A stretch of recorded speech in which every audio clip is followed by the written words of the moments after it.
Quand je me suis intéressé au développement personnel, j'ai découvert la loi d'attraction, le secret, toutes ces choses-là. Quand je discute avec des personnes qui adhèrent à cette loi d'attraction, à l'idée que tes pensées génèrent ton futur, le truc qui me choque le plus et qui limite le plus les gens et qui m'a limité, c'est à quel point les personnes...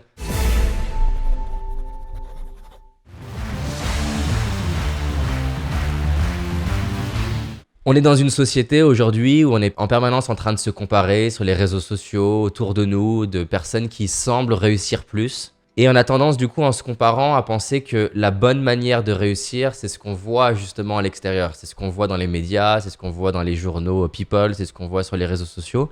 Et quand on fait ça, on passe à côté de ce qui vraiment nous inspire profondément. Et tu vois, typiquement, quand je me suis intéressé au développement personnel, j'ai découvert la loi d'attraction, le secret, toutes ces choses-là. Et j'étais même tellement intéressé que je suis allé aux États-Unis, je suis allé rencontrer, je sais plus si c'est 8 ou 10 des personnes qui ont fait le film Le Secret. Tellement ça m'intéressait ce truc-là, mais typiquement, ce qui est intéressant, bon déjà tout est loin d'être prouvé scientifiquement dans ces idées-là, mais en revanche, voilà, la partie qui m'intéresse le plus, c'est que quand je discute avec des personnes qui adhèrent à cette loi d'attraction, à l'idée que tes pensées génèrent ton futur, le truc qui me choque le plus et qui limite le plus les gens et qui m'a limité, c'est à quel point les personnes posent des rêves qui sont pas alignés avec ce qu'ils veulent au fond vraiment. Tu vois, je vois des personnes qui me disent je veux la Ferrari, je veux créer une fondation qui change le monde. Et en fait, ils mettent beaucoup de choses qui sur le papier peuvent être belles, mais quand je leur dis mais c'est quoi qui t'inspire véritablement dans ce que tu es en train de me dire,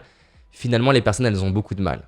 Et ce qui est validé scientifiquement et qui est vraiment intéressant, c'est à quel point quand tu es en train de faire quelque chose que tu aimes profondément, ton rapport à la critique, ton rapport à la difficulté, ta capacité de résilience, même ton degré de motivation, il est très différent.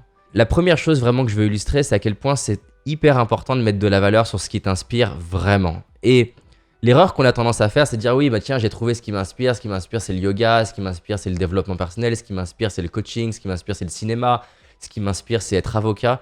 Et on se rend pas compte à quel point, dans une niche donnée, dans un domaine donné, aller creuser ce qui m'inspire véritablement là-dedans peut libérer une énergie qui est dingue. Je vais prendre un exemple.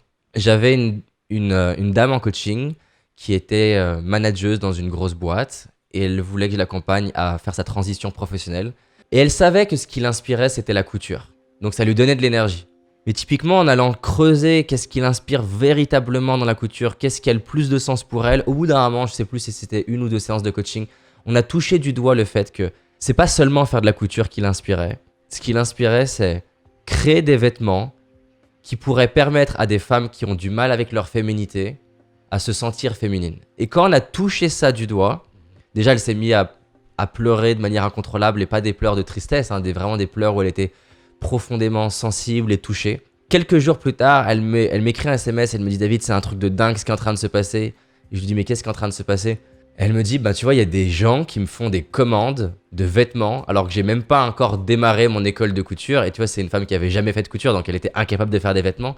Mais la manière dont elle parlait du coup de son nouveau projet, alors qu'elle en parlait depuis des semaines, mais là elle en parlait avec les larmes aux yeux, elle en parlait touchée, c'était plus je veux faire des vêtements, c'est je veux faire des vêtements pour aider les femmes qui ont du mal avec leur féminité à apprivoiser leur féminité. Et le fait de toucher ça du doigt, déjà elle me disait, je sais pas, je ressens de l'énergie comme pas possible en ce moment. Quand j'en parle, j'ai beaucoup plus de conviction, j'ai beaucoup plus de certitude. Et ça, c'est hyper intéressant parce que souvent les gens prennent les choses à l'envers. C'est-à-dire qu'ils prennent un rêve qui est pas le leur, qui est pas vraiment ce qui les inspire. Et ils essayent de visualiser, ils essayent de faire de la loi d'attraction, ils essayent de faire de la pensée positive. Et qu'est-ce qui se passe? Vu qu'au fond, ils sont pas vraiment inspirés, au bout d'un moment, ils vont s'auto-saboter. Ils vont avoir des pertes de motivation. Et comme dans n'importe quel projet, tu vas avoir des gens qui vont critiquer ton projet. Tu vas faire des tentatives qui vont pas marcher du premier coup et ça va donner des échecs ou tu vas passer par des phases d'erreur. Et tu vas voir la personne qui va, par exemple, venir me voir en coaching en me disant « Ah putain, j'ai un problème de motivation » ou alors le truc que j'entends beaucoup, c'est « J'ai un problème de volonté ». Et je lui dis « Mais comment tu sais que tu as un problème de volonté ?» Et il me dit « Ben, j'ai un problème de volonté parce que tu vois, cette nana, elle est tout le temps en train de travailler à fond, focus, ou je sais que j'ai un problème de volonté parce que tu vois, cette personne dans la spiritualité, elle a plein d'énergie, elle est tout le temps positive, tout le temps rayonnante. » Ce qui est 100% du cas 100% des cas, jamais vrai. Mais bon, il y a plein de personnes qui aiment se créer une image de enlightened, de gens illuminés et qui sont tout le temps heureux, positifs, etc. Donc la personne, du coup, elle vient me voir, elle se compare et elle pense que son problème, c'est la volonté, que son problème, c'est un manque de motivation, alors que finalement, on se rend compte que si elle a du mal à avancer malgré les échecs, malgré la difficulté, malgré ce qui se passe, c'est que c'est plutôt un indicateur qu'elle a peut-être pas encore touché du doigt ce qui l'inspirait véritablement. Parce que quand tu touches du doigt ce qui t'inspire profondément, t'as un rapport à la critique qui est différent. C'est pas que la critique te fait rien, c'est pas que la critique te blesse pas, mais c'est que le projet, il est trop important pour ne pas continuer malgré la critique, malgré les échecs, malgré le fait que ça prenne plus longtemps que prévu. Tu vois, encore tout à l'heure, je regardais sur Instagram, j'ai une personne qui a commenté en disant « Ouais, mais David, comment on fait quand on a tout donné et que ça a été un échec ?» Mais si vraiment le truc, c'est viscéral, bah la personne, elle écrirait pas ça. La personne, elle écrirait « J'ai tout donné depuis 2 ans, ça a pas donné ce que j'imaginais, mais en fait, c'est trop important pour moi et je vais continuer. » Parce que quand t'es amoureux de quelque chose, ce dont t'es amoureux, c'est pas la destination. Quand t'es amoureux de quelque chose, t'es amoureux du processus qui va pour aller vers la destination.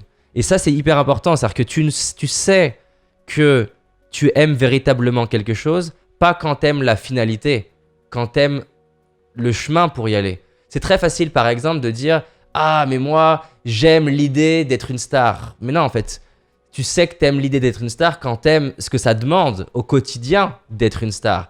Peut-être publier tous les jours sur les réseaux sociaux, peut-être passer à la télé en permanence, peut-être devoir te façonner une certaine image. Et les gens, ils confondent vraiment l'idée qu'ils ont d'une destination future. Ils confondent cette idée que tu ne connais pas encore de la vie de tes rêves et est-ce que j'aime vraiment le processus pour y aller? Et typiquement, tu vois, j'ai interviewé là récemment un auteur américain qui a écrit le livre Indistractable. Donc c'est comment ne pas être distrait dans une ère où on a plein de distractions en permanence avec les réseaux sociaux, les notifications, etc. Et ce gars-là a écrit 2 best-sellers mondiaux, en anglais donc, et il me disait, tu vois, j'ai beau être un auteur, ça a beau être mon métier, ça reste difficile d'écrire, et en fait, ça le sera toute ma vie, et tous mes amis auteurs, c'est difficile pour eux. Mais quelque part, en gros, j'aime ça, en fait. Et c'est ça le truc, c'est que les gens ont cette idée que la vie de rêve, c'est censé être une vie facile. C'est censé être une vie confortable. C'est censé être une vie sans challenge et sans difficulté. Et donc voilà, la première chose, c'est à quel point c'est hyper intéressant de se détacher des rêves que tu poses sur le papier qui semblent être des rêves qui sonnent bien. Mais on est dans une société où on veut tellement du court terme que du coup, on copie ce que fait le voisin, on s'auto-sabote en pensant qu'on a un problème de motivation. Enfin, c'est assez incroyable ce truc-là.